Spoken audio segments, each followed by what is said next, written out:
এমন করে যখন বললে আমার বাবাই দেখতে পাবে, গোপাল গোপাল বলে চিৎকার করে ডাকতে লাগলেন।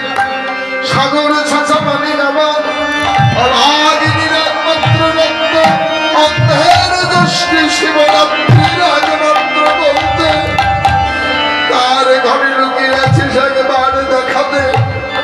এমনি বলে মূলচ্ছেদ বৃক্ষের মতো আমার ভাই আমাদের আঙ্গিনার মাঝে লুকিয়ে পড়ে কাঁদতে লাগলো।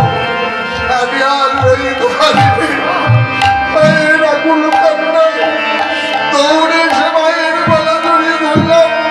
আমার মা আমার মদন কমলে কত শত চুম্বক দিয়ে বললেন গোপালে কথাতে এমনি করে আর কোনোদিন তুই আমাকে না বলে লুকাবি না, তুই ছাড়া